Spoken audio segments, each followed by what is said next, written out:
Shocking twist. अनु आर्यवर्धन की शादी से पहले हुआ करोड़ों के नेकलेस का कांड और फिर हुई एक रहस्यमयी शख्स की धमाकेदार एंट्री। सीरियल के आने वाले एपिसोड में जबरदस्त हाई वोल्टेज ड्रामा देखने को मिलने वाला है।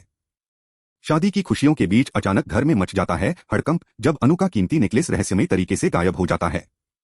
नेकलेस चोरी होते ही अनु बुरी तरह टूट जाती है। उसकी आंखों से आंसू बहने लगते हैं और वो घबराकर आर्यवर्धन से कहती है कि वो नेकलेस संभाल कर नहीं रख पाई। लेकिन तभी आर्यवर्धन का शांत और रहस्यमय रिएक्शन सबको हैरान कर देता है। उसके चेहरे पर घबराहट नहीं बल्कि एक अजीब सा भरोसा दिखाई देता है, जैसे उसे पहले से ही कुछ पता हो। वहीं दूसरी तरफ रघुपति उस करोड़ों के नेकलेस को हाथ लगते ही खुद को मालामाल समझने लगता है।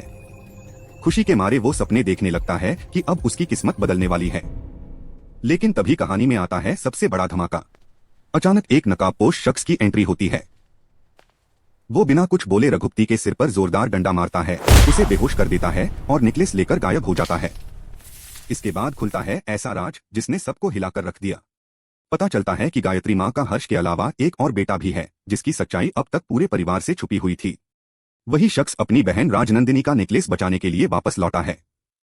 सबसे बड़ा ट्विस्ट तो तब आएगा जब सिद्धि माता इशारा देंगी कि अब सही समय आ चुका है इस छिपे हुए बेटे के सामने आने का। बेटा सो जाओ, माँ तुम्हारे पास। और वो मौका होगा अनु और आर्यवर्धन की शादी का मंडप। यानी शादी के मंडप में होगा इस नए भाई का महाखुलासा, जिससे पूरी कहानी करवट ले लेगी। अब देखने वाली बात यह होगी कि जब आर्यवर्धन और अनु को इस सच्चाई का पता चलेगा तो उनका क्या रिएक्शन होगा और रघुपति की क्या हालत होगी, क्योंकि इस बार ना आर्यवर्धन उसे छोड़ेगा और ना ही परिवार। क्या आप अनु आर्यवर्धन की शादी और इस नए भाई की धमाकेदार एंट्री के लिए एक्साइटेड हैं?